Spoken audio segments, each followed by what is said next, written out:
Okay, so we're going to start out by, I'm just going to have Representative Gates just talk a little bit about yourself, if you would please, and tell us a little bit about your history here, your history in the legislature. I know you've been a rep for about 8 years, and before that you had a long record of community service here with the schools and the neighborhood board. But just talk about it a little bit, what you've done and what you think you've accomplished and what you're most proud of, and just a little bit about that. Okay, how much time do I have? Because I can go on for days. No, I'm just kidding. I'll try to keep it as concise as possible. Aloha, mai kako. My name is Cedric Gates. I am running for District 22 for Hawaii State Senate. I am born and raised in Makaha. I come from a family of 4. We grew up mainly on Water Street. And my parents both worked 9 to 5s in my later years of life. Growing up, so knowing they were not at home because they were always fighting traffic. We were always, at the parks, playing, having a good time, and getting to meet all of the people that live in our community. But at the age of 12, my mom suddenly passed away, actually on Halloween. And that day forever changed my life, because that was the moment I realized that life was real and we only have a finite time on Earth. And so that just really it really awoke in my consciousness, I guess you can say. And from that, one of the things that we wanted to do is to honor my mom. And so we started a nonprofit organization called Active Hawaii. And through my nonprofit organization that was founded in 2011, we started hosting events in the community. And what the community was telling us was that we needed these events, especially for our younger generation of kids my age. I was about 18 when I started the nonprofit. And through that, we were able to see the needs of all of the people in our community, whether you are a keiki or a kupuna. And what we did learning all of that was we made an event that had something for our keiki all the way to our kupuna. And whether that was kalo pounding, container gardening, whatever we could do to keep them occupied, because we know that's what we want to do, is see our people staying busy. That led me to the neighborhood board, because we used all of the parks across the coast, whether it's Maili Beach, Makaha Community, Makaha Park. And through that, I got to the neighborhood board and I started advocating, basically, can you guys fix these broken urinals, these broken sinks? Because we're holding events and it's a shame that we have to, have our participants deal with this type of madness.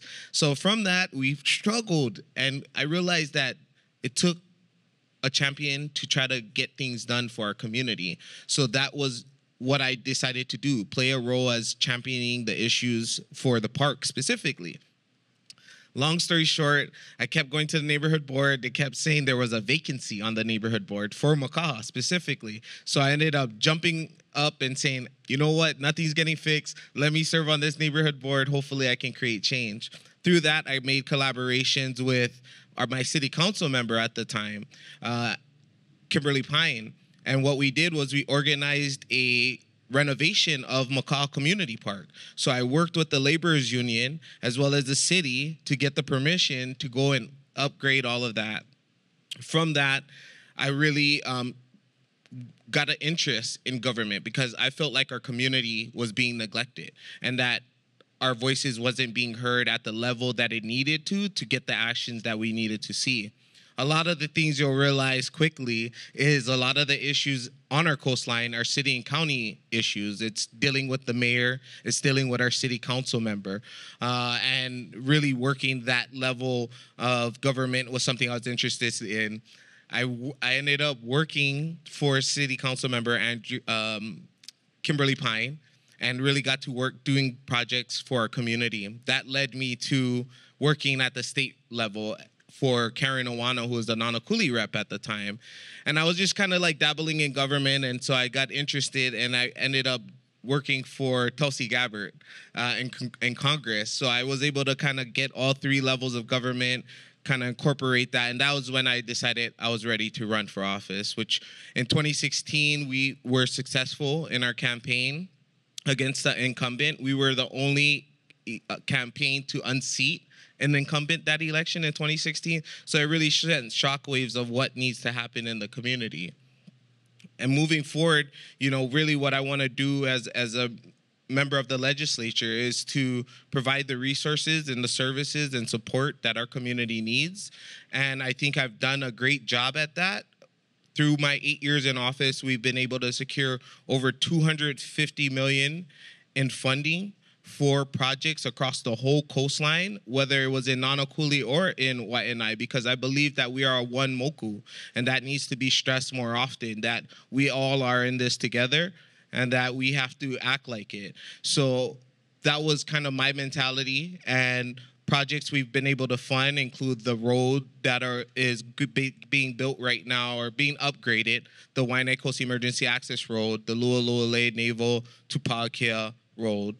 We have the Waianae High School Stadium that many people have tried to build before my time, but we were the ones that went in and championed that issue, and we got it done. Now it's being constructed by a local contractor, which we are very excited to see, because that's what we want to see. Economic stimulation through government helps our community become less poverty-stricken. And moving into this next chapter of running for the Senate, I believe that with more power as a senator, I can do more good for our community of the Waianae Coast. And I'm excited about that opportunity to step up to the plate and serve and represent our community with integrity and class, and making sure that we are getting the funds that we're paying our taxes for, and making sure that it's drawn down, and making sure at the end of the day, government is working for people. Great. Just one housekeeping note for folks who are just coming in. We're, we really want you guys to ask questions of Rep. Gates tonight, but we're doing it through a card system where if you write your questions on a card and give them to one of the Civil Beat folks, they'll pass them on to me, and then I will pass them on to Cedric. So great. You've done a lot. It sounds like you've done a lot. And so is there anything in particular you want to try to do in the Senate? If you get to the Senate, is there a specific, I know you've been on the Agriculture Committee and the Consumer Finance Protection Committee. Is there anything in particular you've already identified that as a senator you want to take on? Yeah, for sure. Agriculture, obviously, I'm the chairman of the Agriculture Committee right now in the State House of Representatives.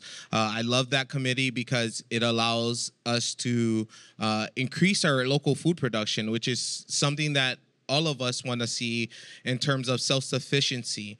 I think that's so important for our community to have that. And through my efforts as the Ag Chair, we also passed the omnibus bill that included millions of dollars for invasive species and all of the things that I feel have been neglected in the past. We really try to shore up the budget to make sure that we caught all of those things that were falling through the cracks.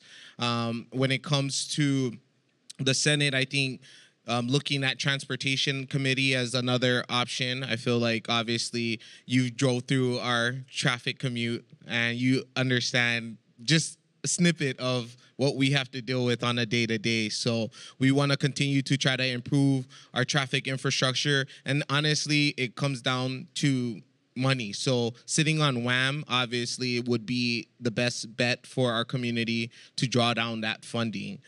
Because what happens and what I seen a lot of times growing up here and starting to get involved in the early years was that we had so many plans. There was so many plans on the shelf. But then what happened is nobody got the money to actually fulfill those plans. And so what those plans do nothing for us at the end of the day because nobody is following through with the capital side that is desperately needed. And I feel like if I can show the government is investing in our community, I feel that it shows the community that we care. And that's at the end of the day, what I want our people to know is that, yes, government has been neglected and has neglected the West Side. We have so many socioeconomic issues. We have, two of the landfills in our district. We have, just inadequate service from government. You look at our dump, our Waianae Convenience Center, and it's like dilapidated. and it looks like the government just left it there for dead. And that's the kind of investments that I wish I could make, because I'm not a city council member. And I want to make that clear, that if I'm not in the city council, then I can't necessarily improve Maili Beach Park. I can't improve Makaha Community Beach Park, because the money has to come from the city council's budget. And until we kind of get that incorporated and we know what buttons to push and who to advocate to, I think we're going to keep running into these issues of underfunded things on the city side. Okay. It's interesting that you're talking about the kind of the social problems that I think people out here in Waianae have talked about forever and ever and ever. And so I guess one question would be, is it true that there's not really more you can do on the state level? And I know you and I talked about this on the phone yesterday, but we did a forum on Thursday out here at the library during the day, and people did kind of question whether you really were present and working hard for the district. And I think in the column that I wrote that you and I talked about, they think Andrea Topolo is doing like a great job out here and really present and maybe that is because she's on the city council level, right? And you're on the state level, but there is kind of a feeling that you're not doing as much as you could do, or that you come out and do the forums and then you kind of disappear on them. What do you have to say to that? And I just want to kind of throw that out there at the beginning here. Yeah, no, I understand. And it's understandable, when I don't see everybody every day. People obviously want to have that face-to-face contact with me. But the reality is that if they want me to do my job, I have to actually go and do my job. And that includes making calls, making meetings, getting all of the departments in line, doing constituent meetings as well. And that's something I try to stress to the community as well. Like, yeah, I might not be in every circle, but I'm always available to meet, to talk, to discuss solutions and figure our way forward. And that's something I've always made clear to everyone. I have an open line, open heart, open mind policy. So if they need to reach me, my number is 586-8460, and my email is repgates@capital.hawaii.gov, and you can easily set up a meeting with me. I have my staff here who can also take that back as well. But at the end of the day, we're everywhere, in my opinion. I may not post as often as I would like to, because I have so many things that I have in my photo library of events that I'm at, people I'm meeting with, and I just feel like I'm more of a workhorse than a show horse sometimes, and I think that hurts me a little bit. But I also come from a humble background. Waianae is quick to make you humble, and so that I have that humble mentality about me, really, and that's something that I'm trying to improve on, because I want to make sure that people know that I'm working for them. I want them to know what we're doing, and we do that through emails, through town halls, through social media, and we try our best to be out there in person as well. Okay. Sort of along those lines of your, being in the community and stuff. One of the questions from the audience here tonight is about the recent neighbor-to-neighbor violence that occurred, and where the 3 folks were killed. And so someone wants to know if you made it out there to visit the family, and sort of what was your response to that? Did you visit the family? Did you follow up with the authorities?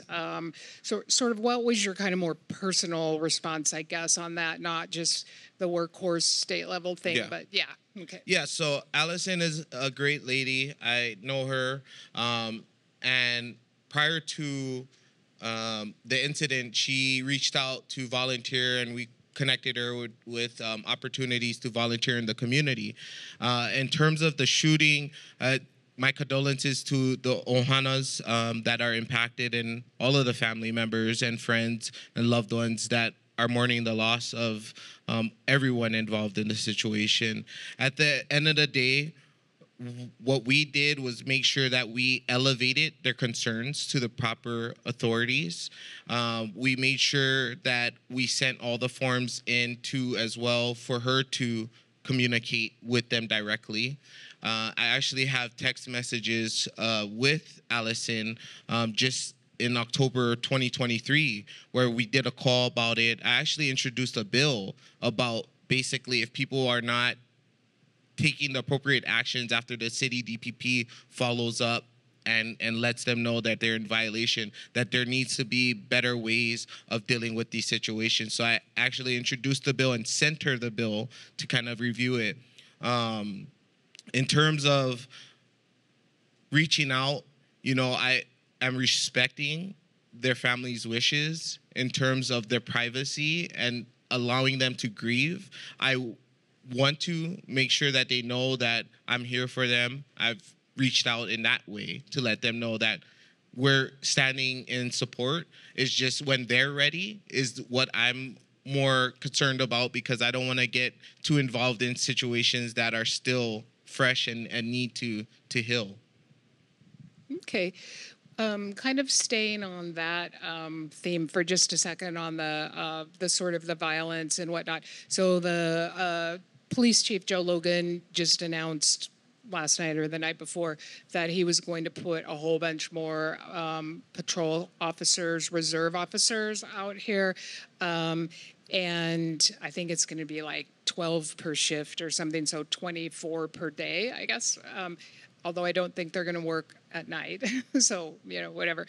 But what do you think of that, just as a person who lives out here and stuff? I mean, do you think it's going to help to have just a bunch more cops sitting in cars along the side of the road or whatever it is they're going to be doing? Or, my take on that is I'm grateful because our community has been asking for increased enforcement.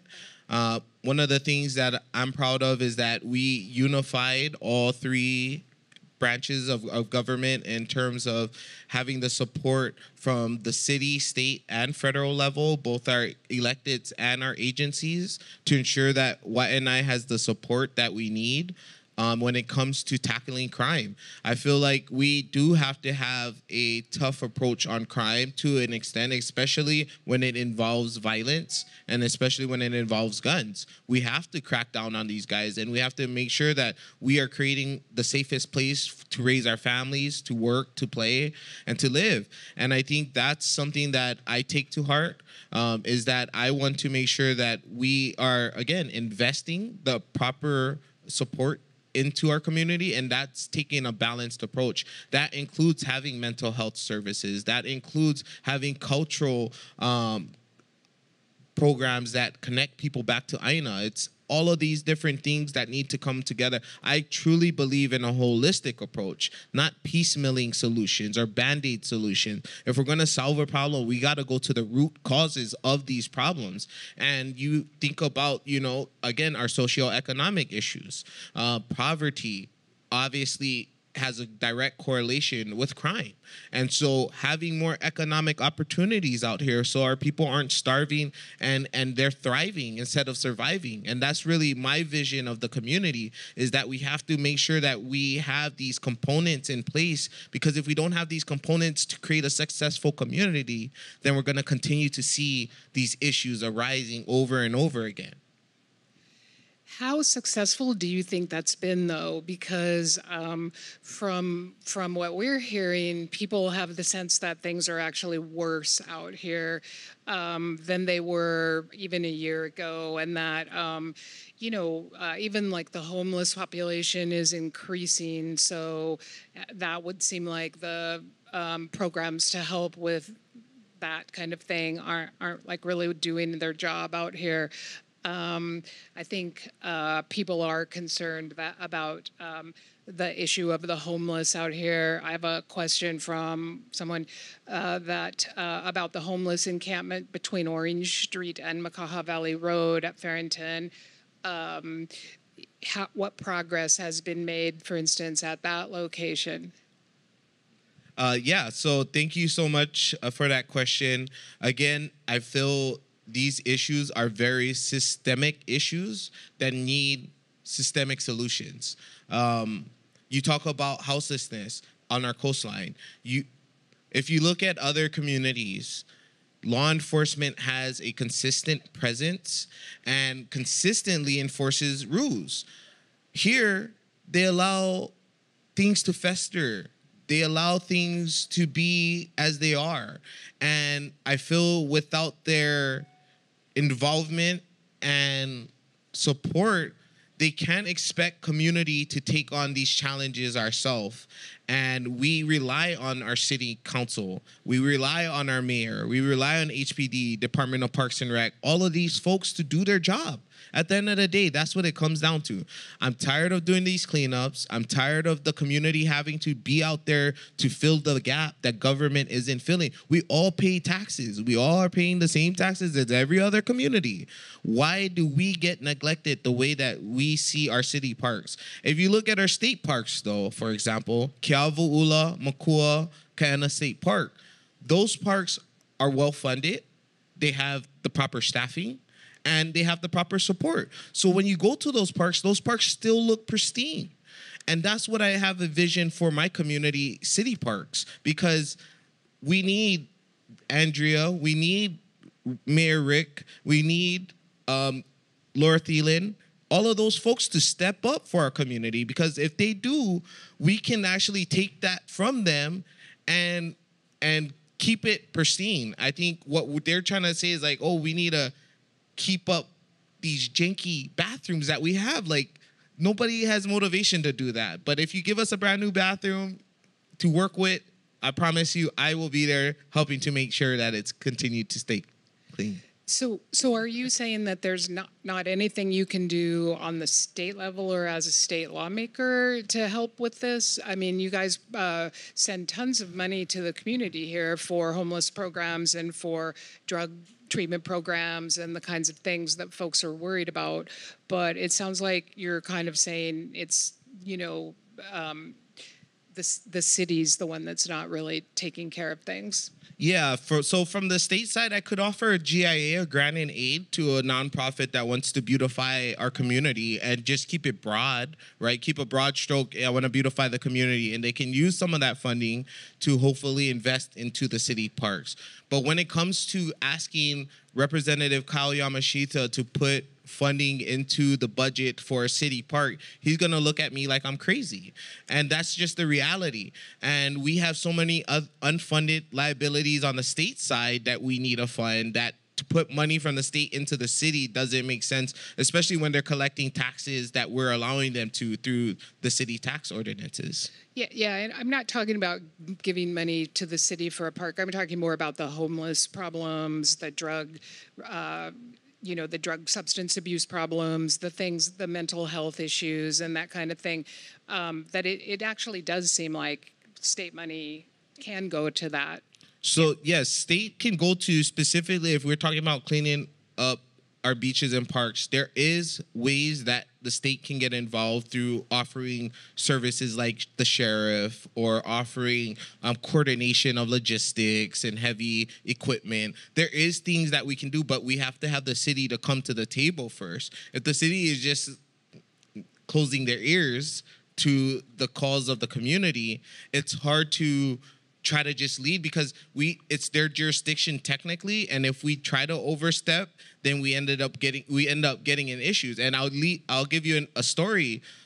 What happened to us with Lahi Lahi, just to go to your question about what we're doing about Lahi Lahi. When my staff and I organized a cleanup at Lahi Lahi, and we basically try to pressure the city to say, hey, we're going to be out there cleaning up, and hopefully it moves them to actually beat us there to the punch, because it's never a good look to have a state representative organizing a cleanup at a city park for them, right? And so that was my goal. When we did that, they told us that we couldn't do that, and that if we did, they would call HPD to have us removed because they didn't give us permission. That is real life situation that happened to me in my office.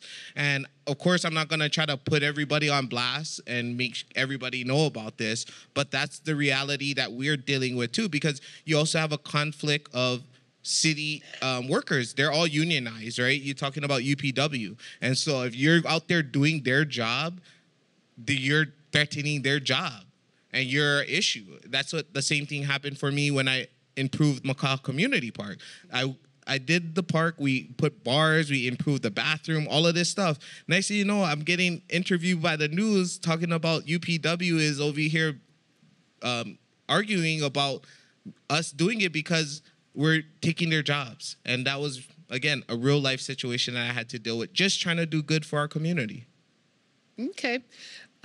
So just from looking at the questions that are being sent in, you know, I can just tell you people really are interested in the homeless issue, mental health services for people of all ages, whether you support that kind of thing.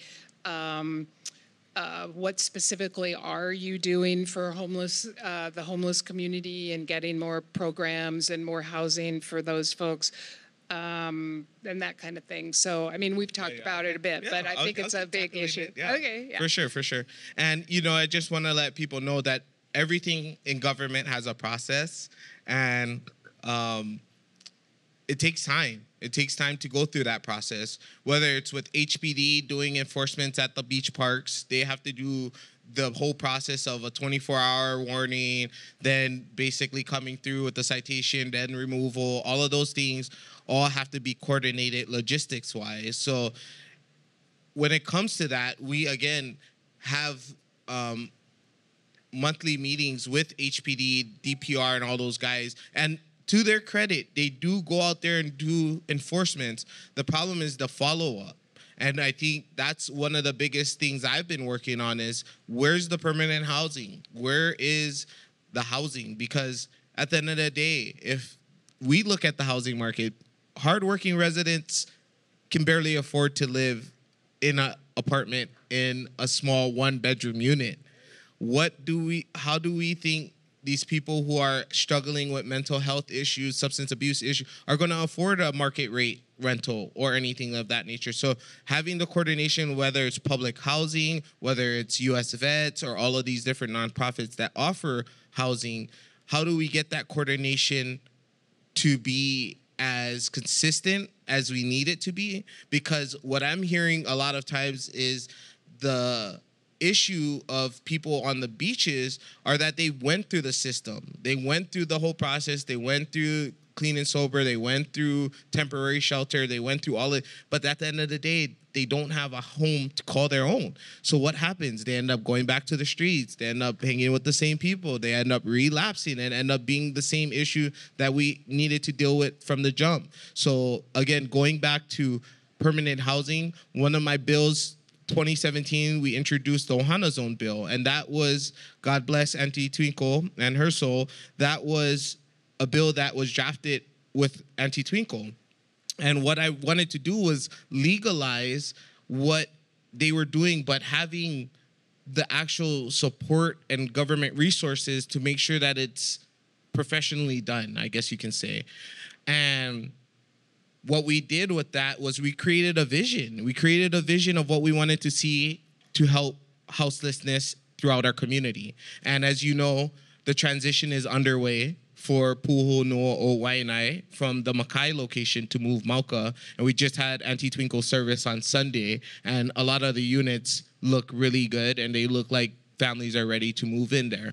The long-term solution, I feel, is that we need to enable community to also assist in this charge of solving this challenge of houselessness. And we have members of our Kupuna Council, Waianae Moku Kupuna Council here with us, and they have kupuna housing that they're proposing to house our kupuna. And I don't know how anyone can be in opposition of that, especially knowing the conditions of our community now. And that's why I'm in full support of it. I'm looking at ways that we can support them on the state side, whether it's through having DLNR locate and designate property to put these kupuna housing on, or getting them funding or connecting them with the right people to make this project work. Because I think it's an all hands on deck situation. I'm only one person. I have one staff. You know, city council members, she has like maybe 6 to 7 staff, and that is a clear contrast. She does have a bigger district, but at the same time, we do have a big load of challenges that we have on our table that we have to try to address with the resources we have as an office. Okay, alrighty. You mentioned at the beginning that you had helped get through about $250 million in projects. Can you just tell us a little bit about those, name a few of the ones that are part of that? Yes. So $100 million to Farrington Highway over the 8 years. Mm-hmm. And that consists of upgrading the turning lanes and synchronizing our traffic signals. We also have improved pedestrian safety out here, improved lighting, as well as the Waianae Coast Emergency Access Route being open for daily use. So that was pretty much the gist of the $100 million. There's also bridges, our Maipaloa Bridge and our Makaha Beach bridges, which were at the top of the federal list of things that needed to change, bridges that needed to be changed out. And we got that project done. Makaha Bridges is just putting on the finishing touches, and Maipaloa Bridges, I believe November is the new target date.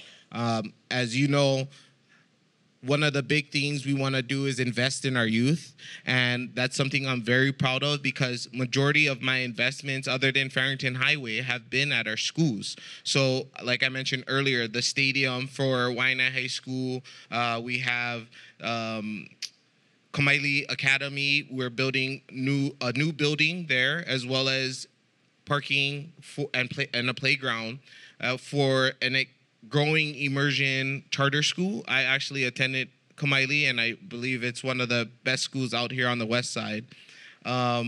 We invested $1.3 billion into Native Hawaiian investment, and that includes funding for OHA, DHHL, CNHA, and other initiatives like the Kalima settlement.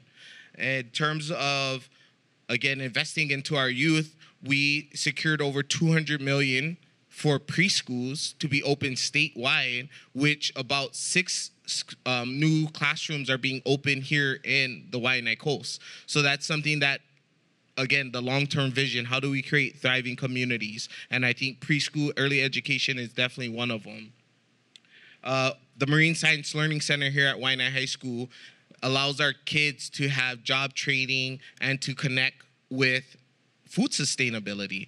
And one of the things that I've done as a legislator is I passed a bill called the Career Pathways Bill. And that bill allows for schools to raise as much money through their programs as they want and allows them to invest that money back into the programs. And before there was only a $25,000 cap on it. So we lifted that cap so that we can hopefully one day pay our students to go to school. That's my dream. I wish that everybody's like, how do we keep the kids engaged? I'm sure paying them to come to school to do a job that they're hopefully going to graduate and do outside of the school system. That's just a little bit of what we've been doing. One of the big things that I'm excited about is the design and planning money that we secured for a new pool for the Waianae Coast. The 2 locations that we identified through the funding that we got to the plan and design is Waianae District Park and Maili Sea Country Park. And those 2 locations are kind of the finalists. Hopefully, going into the next session, that's something that I'll be able to fully fund and build out because we have no public pool. Again, another sign of neglect by government, and that's something that I'm trying to fix the stigma of. The last thing I'll leave off on is that we were able to secure $5.7 million to go to Pokai Bay to redo the jetties. If you've ever been to Pokai Bay, you know how run down those jetties are, and the water circulation is poor there, and there's been a lot of issues of staph infection and all these different bacteria at Pokai Bay. So our goal is to use that money, and this project was also spearheaded by our Waianae Moku Kupuna Council. And what we're hoping to do is invest into our community in this way to increase the activity at that beach for our community to use, because a lot of us have kind of stayed away because we know that there's a risk, and I want to change that, and that's something I'll leave off on in terms of our projects. Thank you. That's a list. That's solid list, I guess. So we have some students in the room, and they're, submitting some questions again about sort of the increase in crime and that kind of thing. And so one says, many of the crimes and violent acts on the west side have been mostly caused by youth. Given the connection between mental health and crime, what steps have you taken to improve access to services for young people? So I sat on Waianae Comprehensive Health Center's board of directors for about 3 years prior to being elected in 2016. And one of the things that came across my email at the time was this initiative about school-based health clinics. And I seen it, I was like, what is a school-based health clinic? And I ended up researching it, and I presented it to the board. And I said, this is something that Waianae Comp should take on. And there's grant money, federal money, to start these programs. Joyce O'Brien, who was the executive director at the time, said, it's a great idea. Let's try to get it done. We submitted a grant application, and we ended up getting the grant approved. And so that started the ability to start our first school-based health clinic was right here at Waianae High School. And from that time, we started the school-based health clinic, which offers all these different array of services for our students to access while they're in school instead of having to go during after school or missing school, which Waianae had a big truancy issue. And so to try to help curb that behavior, we wanted to have something in school to be able to do that. So the good news is that from that one seed that was planted, there's about 4 more school-based health clinics across the Waianae coast in our schools. Maili, I believe Nanakuli has one now, and we're trying to grow that to make sure that it even reaches our elementary school and middle school levels. So one kind of theme is that things are getting worse. So even with all of these programs and whatnot that you've passed or helped put in place, I think the sense is that things are getting worse. And so I don't know, do you think they're really helping? I mean, how do you sort of account for that things seem to be getting worse? Yeah, the brutal truth is that, government can't control people's actions. If somebody wants to wake up one day, grab a gun, use a gun, there's very little that government can do. That's the sad reality. HPD is reactive. They're going to come after the first shot is fired, right? And that's why also I'm a believer that it starts at home, right? We have to figure out ways to reach our young ones and our parents where they are, meeting them where they are, giving them advice, mentorship, resources, and trying to really get them in the right mental space. And I know the schools do a good job at identifying these families that are in need of these types of support. But I feel like we also have to make sure that we have accessible services. And one of my next initiatives that I'm looking forward to delivering on for our community is a teen community center that's going to be government sponsored. And what I want to see there is basically an array of different programming that you can engage in. And what I want to also see is that it be open till 10 p.m., 11 p.m., because we know that these kids are in our neighborhoods and they end up in the wrong crowds. Their parents maybe work overnight shifts. They may not have that type of parental guidance at home. And I want to create a space that we create as a safe space for kids of all ages to be able, mainly the teens, because we see the increase in crime with teens. So that's, of course, one of the focuses that we want. But on top of that, what I would like to see is that we have a drop-in center for parents who need help too. Because I feel like, again, we have to have a holistic approach. If we keep Band-Aid solution these issues, we're going to keep having to deal with them. And my whole thing as standing in this gap, and serving in this position, my whole goal is so that the next generation doesn't have to stand in this gap and doesn't have to fight this fight to ensure that our community has equity and has the equality that we all deserve and that we all have the right to have.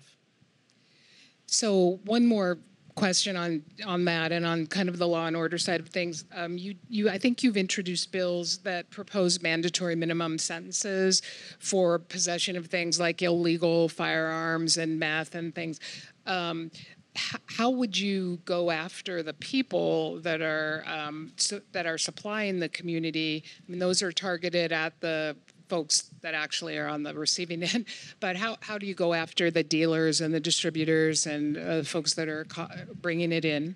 Well, my goal is to have our federal government get involved in this issue because I feel like the federal guidelines that exist now for people who run organizations that are committing crimes can be tried under the RICO Act, can be tried under all of these different federal legislation and laws that exist. And I feel that's the way that we also alleviate any fears of corruption, right? With local police or any state police, that we go to the top and have those folks root out all of the people selling illegal weapons. The good thing is that those people are on the table right now. All of the federal, state, city folks have witnessed what we all have witnessed, which is the increased usage of guns. At the end of the day, these guns, majority of the time, are illegal. The Keamo's weapon, from my understanding, was a legal firearm. So that's why I'm also a Second Amendment supporter as well. I believe that you should have the right to protect yourself and your family by any means, especially if you are at your residence, because that's the place that everyone deserves to feel safe. And of course, we want to see people use weapons safely and responsibly. And that's why it comes down to education as well on these guns, to ensure that our community knows that if you end up with one of these, this is how to properly handle it if you have to, or, having that type of knowledge could save a life, in my opinion. But, one of the things I really want to do, too, is speak to the youth. I try to. I play basketball. I'm at the parks. I'm hanging out with some of these youth in the community, whether it's Pila'au or Makaha Community Park, and I'm trying to get into their brains. I'm really trying to, understand why are they the way they are, or, if they're in that type of crowd, what makes them tick. And a lot of times I feel it's, having that sense of belonging, right? When you belong to those packs of kids that are running the streets, that's what they get from that. Also, they're engaging in activities to make money, right? So that's also a reason to be clicked up and ganged up in that sense, because there's a financial support system in that.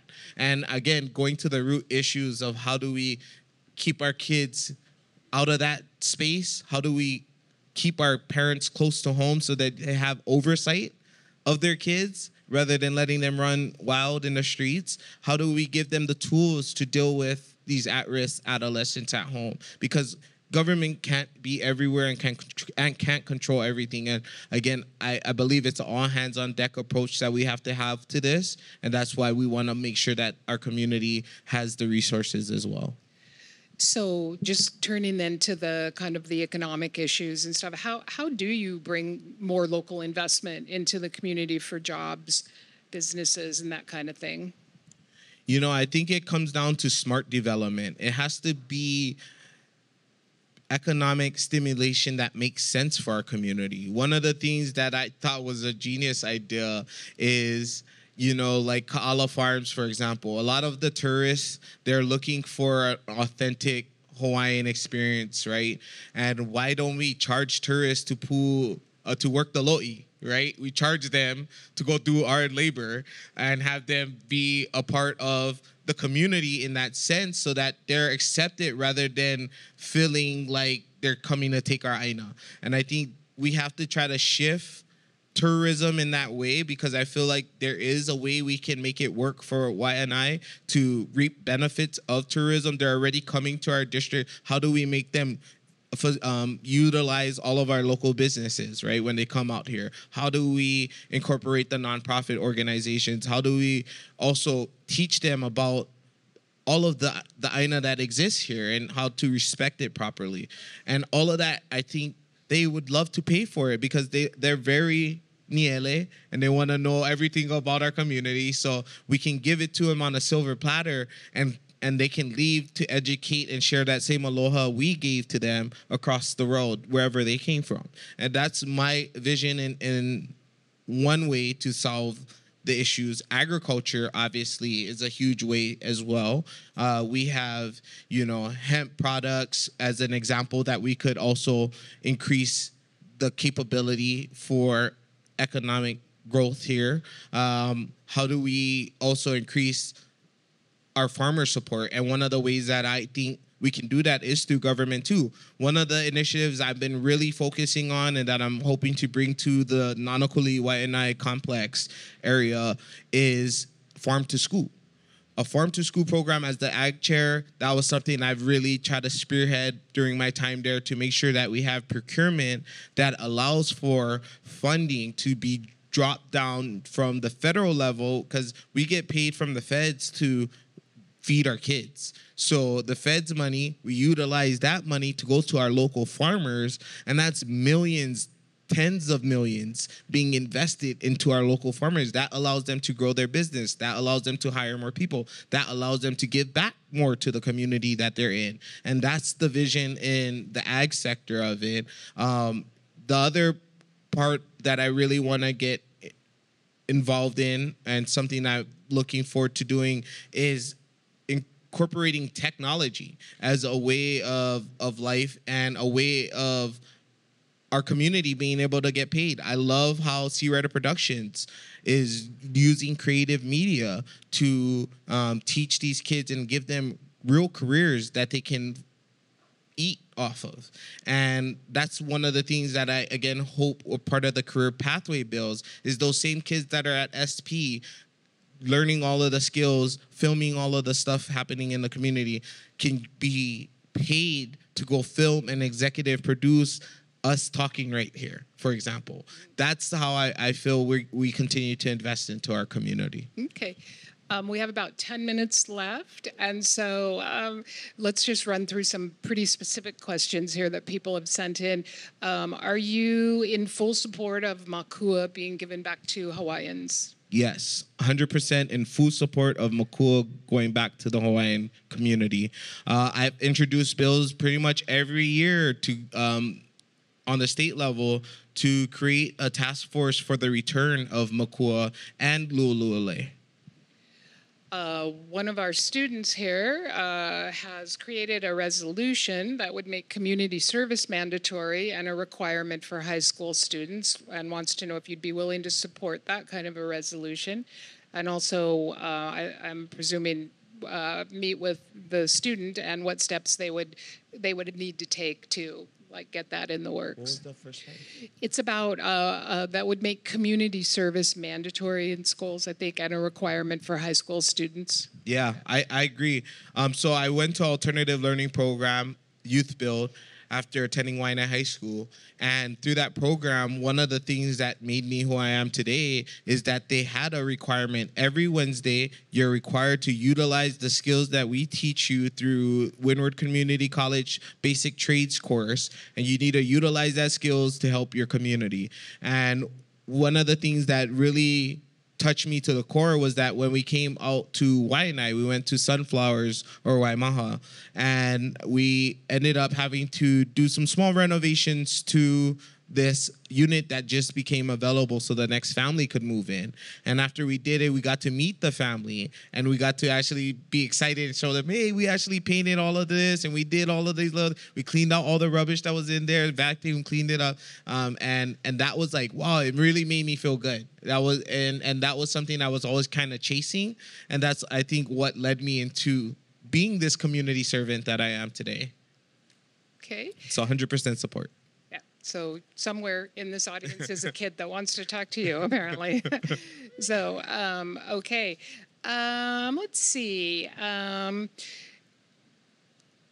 think since we're a little bit running out of time here, here's a question that came in that I think kind of gets to a little bit of what folks are feeling. So this person wants to know, and I'll just read it. What can you do to get and find a support?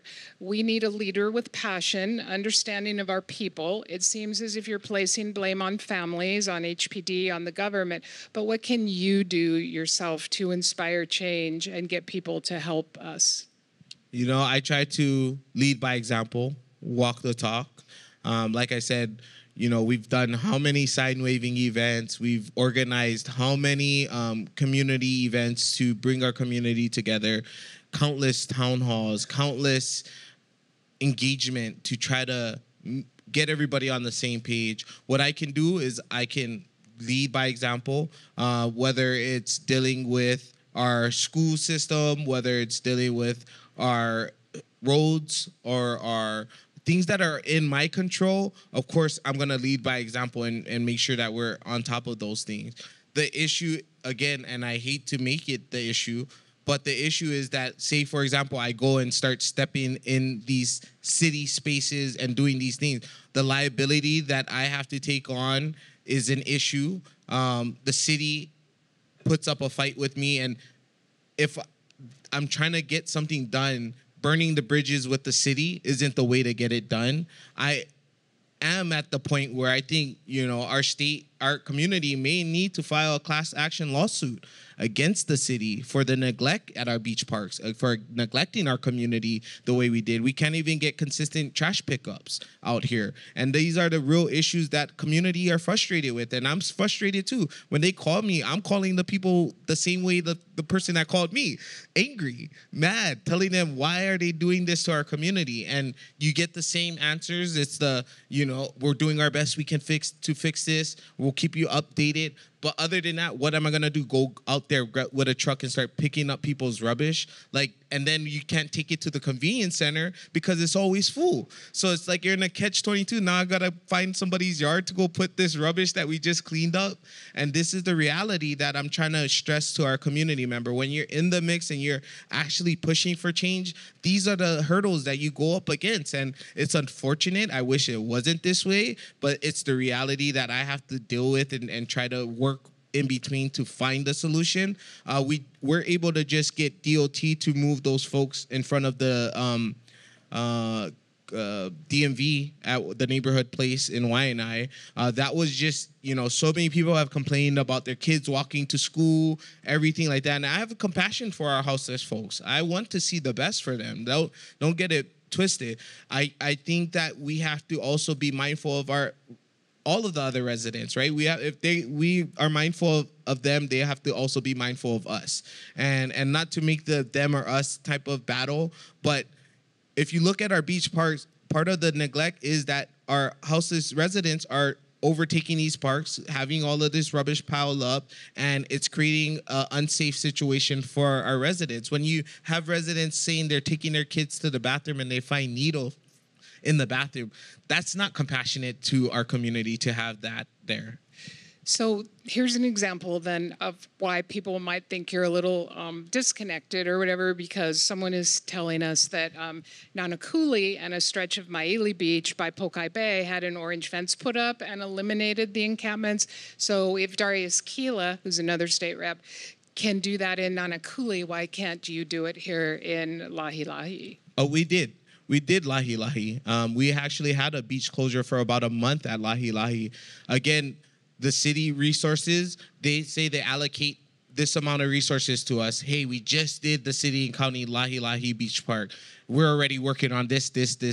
And of course, like I said, it comes down to consistency. So if HPD is not catching the first tent that goes up and letting them just relax there, that's where the issue starts, because that allows people to fester. That allows them to say, hey, look, he's not getting harassed. That's been my biggest issue about HPD and city services out here. The consistency compared to the neighboring districts in terms of Kailua, Hawaii Kai, all of these locations. I've been to a lot of those parks. You walk into those bathrooms, they got soap dispensers. Like, you know, so obviously there's a discrepancy in terms of the services being offered to Waianae and the services being offered.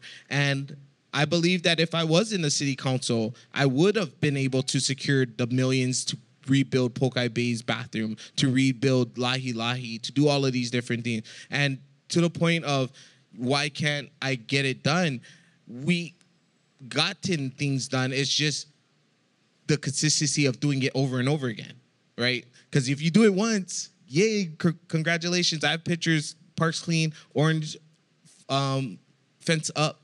And then just Lahi Lahi, not Lahi Lahi, but Lu'ulu'ulei, aka sewers, also just had the same thing over there. So there is efforts being done. It's just how do we make sure that we keep up with it? It really is a complicated, complex, long-standing, entrenched issue. And so, I mean, I have to applaud you for at least sitting up here tonight and taking people's questions and our questions and stuff. So I think we'll wrap up. Yep. And just we appreciate everyone who came out, and I'm glad everyone was here, and thank you very much for your thoughtful questions. We didn't get to every single one, but I think we touched on almost all of them. Did you have one last thing to say? Yeah. I understood my community, mahalo for being here. To those that support me, mahalo for your support. You guys have been my backbone to be able to do this job as long as we have, and to be inspired to take on this new role as the state senator for this district. I have done my best in terms of serving our community in this role as the state representative, and to make sure that our community knows there are roles that everyone has to play.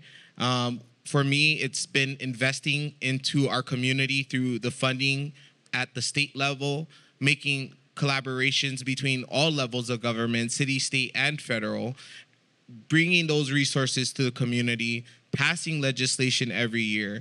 I know we have a lot of challenges, and I want everyone to understand that a lot of these things I have inherited from the jump.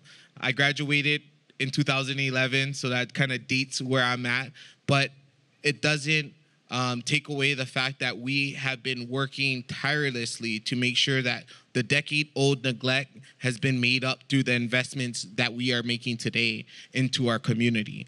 And reversing the historic trends through these historic investments is what gives me hope, because like I mentioned, we don't want to have the next generation having the burden, the load like I had to do through this position. And we want to try to ease up as much red tape that stands between our community getting services and getting the help that we deserve out here. I look forward to serving in this new role, because I believe with this new role, I will also have a better ability to tackle on these long-standing issues. And, I do this because I love my community. I love all of you folks who are here with us. Again, born and raised here, and I wouldn't have it any other way. I'm going to die here. That's why I do what I do, because I'm looking forward to raising my family here and to having a thriving community that we can all be proud of. And so I hope that with this run that we have on this campaign, that we'll be able to achieve that. And again, mahalo to Civil Beat for allowing us to have a discussion. I wish my Republican opponent was here so we could have both sides of the coin to be able to discuss the issues. But, I showed up today, unlike what was written in the Civil Beat paper. Now I'm just giving a quick shot. Mahalo. Thank you, everyone. Have a blessed night. Aloha. Thank you so much.